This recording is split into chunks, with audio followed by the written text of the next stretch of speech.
we are having a Namaste to India from our US partners. So when somebody has to start doing CPA who is in India, so what is that value addition you are trying to put into that candidate when he gets an additional CPA degree? I'm not sure if I'm the right person to answer these questions because he's the director of product management. So I'll just add to this. I think chartered accountancy is the best first choice I can make. Fantastic. That is your career. Namaskaram. Welcome back to Him Talks. Today we are here at the Evolution of Accounting 2.0 conference, and now we have with us Mr. Benjamin and Mr. Mike, who has come all the way from US. So Benjamin, this is your first conference in India with Simander. That's right. So how is your experience so far? It's a pleasant surprise that so the conference went really well, and we're very impressed with the speakers and the presentations. We learned so much about the latest trend in accounting. So I think it's very useful for myself and also the audience as well. So, and Mike, this is your first time in India. I mentioned it in an earlier video. So how is it like, first time in India?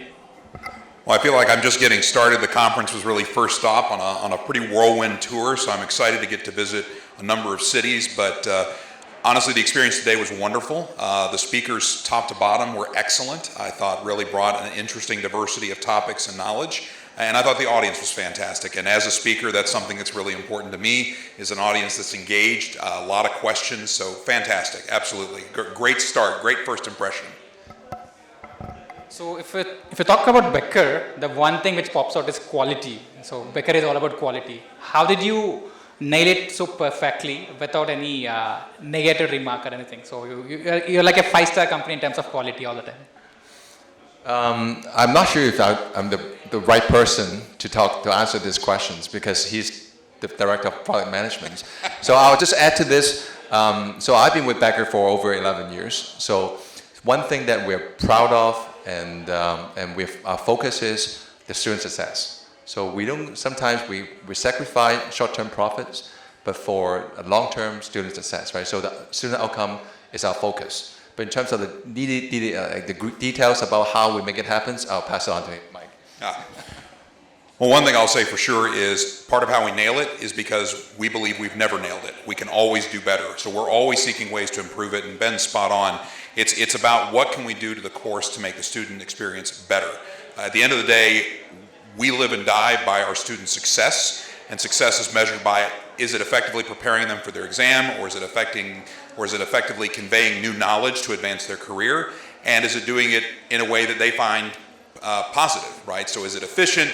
Is it an experience that they can look back at and say, hey, Becker did a great job for me? More importantly, then they'll share that same feedback with others and talk about, and that's also how Becker's quality reputation is maintained, not just by us, but by all the people that we've served, the hundreds of thousands of students that have taken Becker over its long history.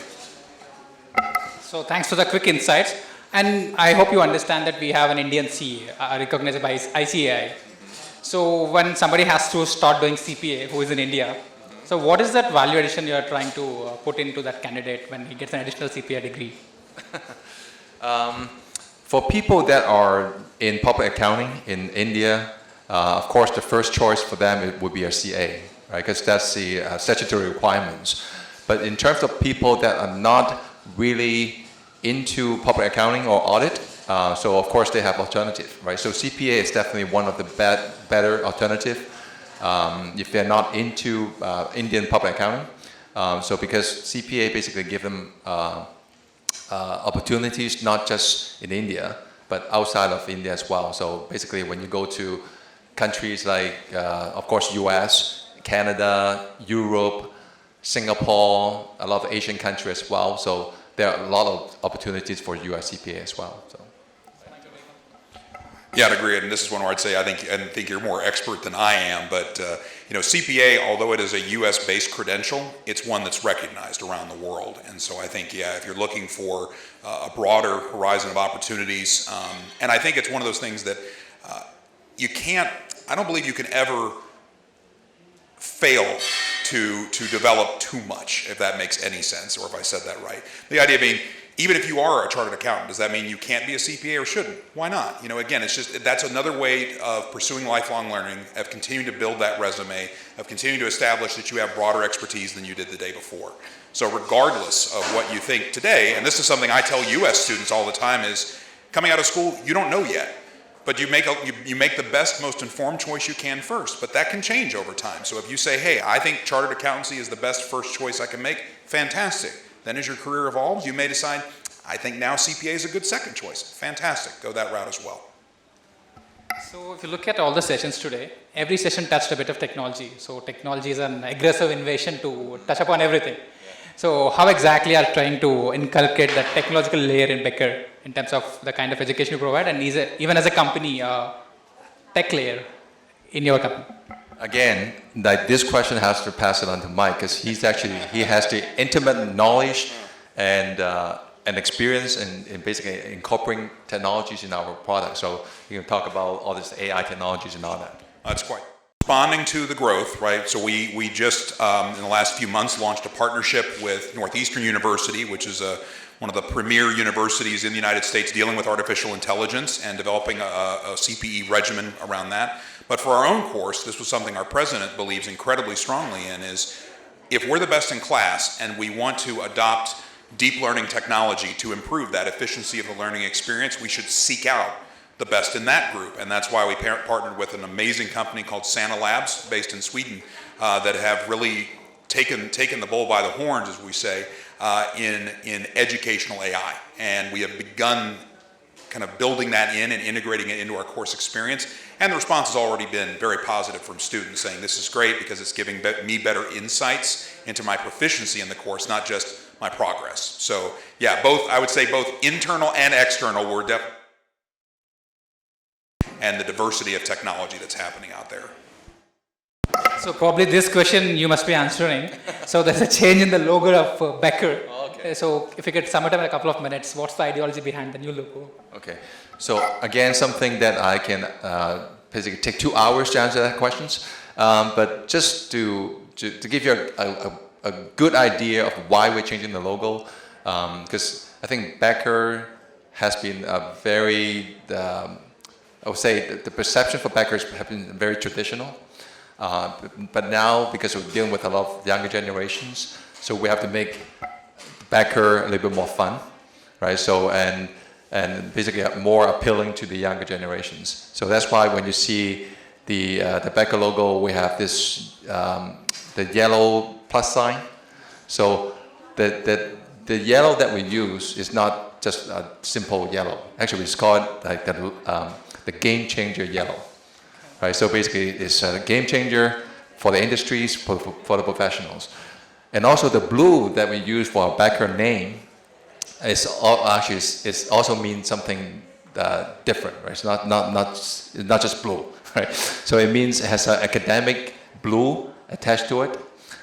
So that means we're still in education, and also we keep the Becker name within our logo because we have a very, very, very strong brand as the Becker, right? So again, Mike, want to add to it? You did a great, marketing would be proud of you, did a great job. The only thing I'd add is the reason it's a plus sign is to symbolize we're always asking, and we want our students asking, and more.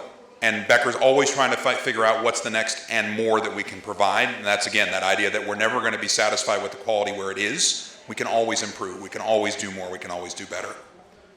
So Mike, tell us about your experience with Simanda, because you have multiple partners across the world. So does your dynamics change with different partners in different countries? So how does it work? How do your business collaborations work? That's a very good questions.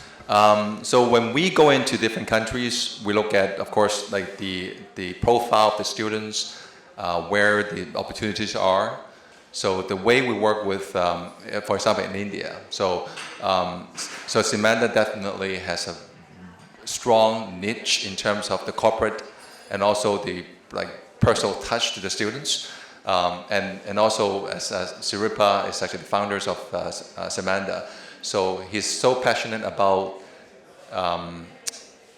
teaching, right? So and this personal touch is kind of unique, right? And also we share the same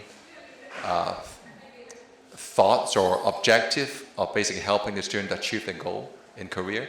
So, and that's why he's actually doing a lot more, not just to preparing the student for the exams, and also helping them to in terms of job placements, and in terms of like soft skill training and all that. So yeah, so we share the same, I would say, the values, right? So in terms of helping students. So I would just add that, yeah, I think that passion for student success is a part of Becker, and I don't think we would partner. And in my experience, I mean, this is Ben's bread and butter, this is his daily life, but every partner that I've had the chance to interact with shares that passion. I don't think it would work as a partnership if they didn't share those core values. That, as you said, it's the values, it's what we hold dear about our students.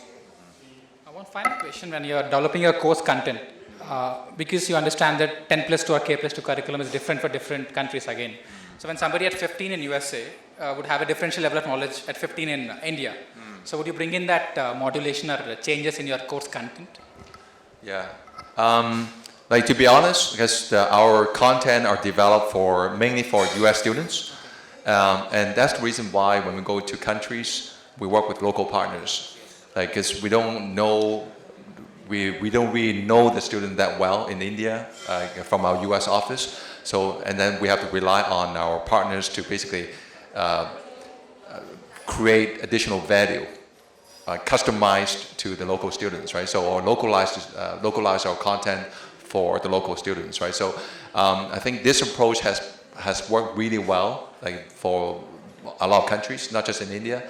And we'll continue to do it that way because that's the best thing for the students.